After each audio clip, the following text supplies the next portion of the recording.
You know, there's a lot of different steps that you can take to protect yourself from identity theft.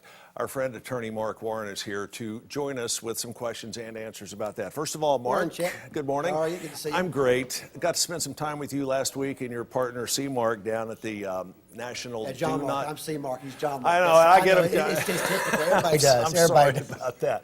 But it was the National Do Not Text and Drive event. Yeah, it was great. Wanted to recap that briefly and hopefully show you a little video of that. Were you guys happy with the turnout? Absolutely. Great turnout. We gave away a lot of hot dogs, you know. We actually administered probably 175 pledges. Wow.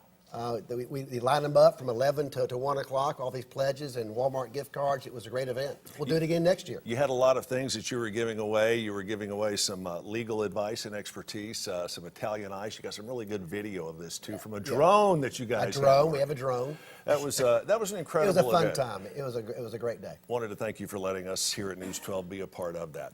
A lot of things we've been hearing about lately: identity theft, credit reporting agencies are getting hacked and then delaying reporting all that. Yes. Tell us exactly what happened and how we can protect ourselves. I'm talking about the Equifax hack that has affected half of Tennessee. You know, 143 million people across the nation, and every other person in Tennessee has been hacked.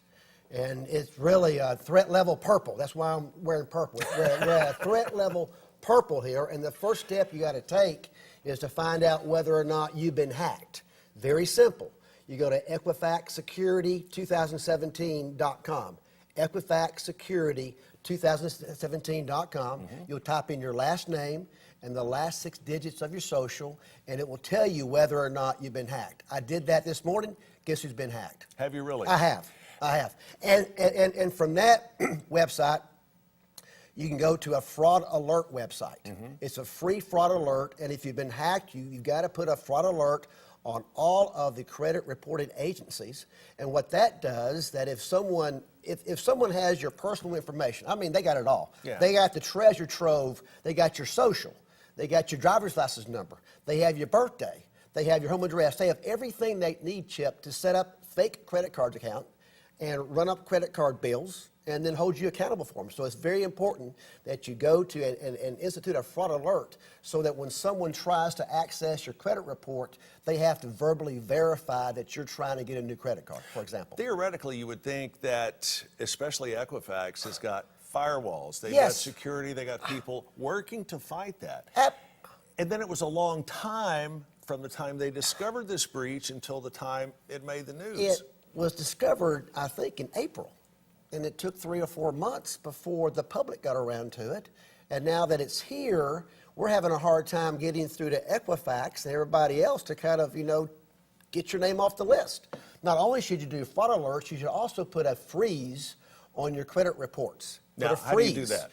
Simply go to the website of all the 3 reported agencies, you know, and put a freeze. What that does is it prevents anyone from accessing your information unless they go through you.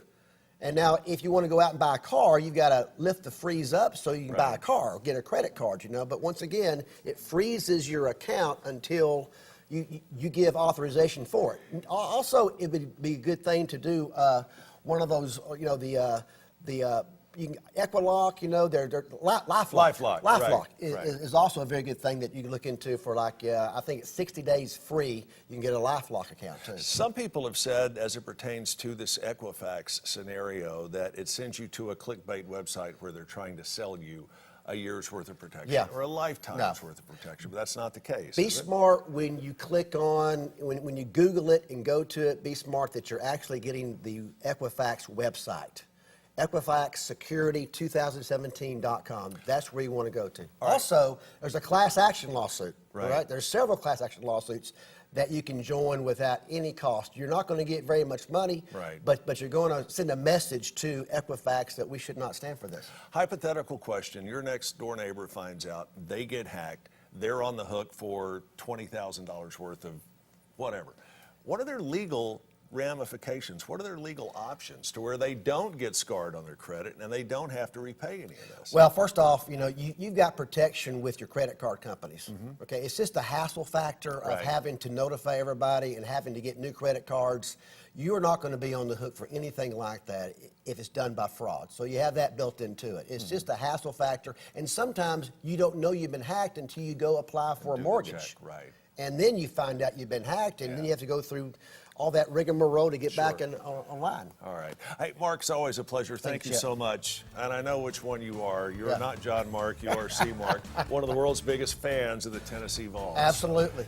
Have a little high blood pressure this weekend? Well, no, I'll be okay. I'm like 98% scar tissue anyway. So we gotta run, Mark. We'll see you back here next Tuesday. Stick around. We have got a whole lot more of Let's Chat coming up in a moment. And if you want to find out more about Warren and Griffin, stop by Georgia Avenue. It's 736, and the website warrenandgriffin.com.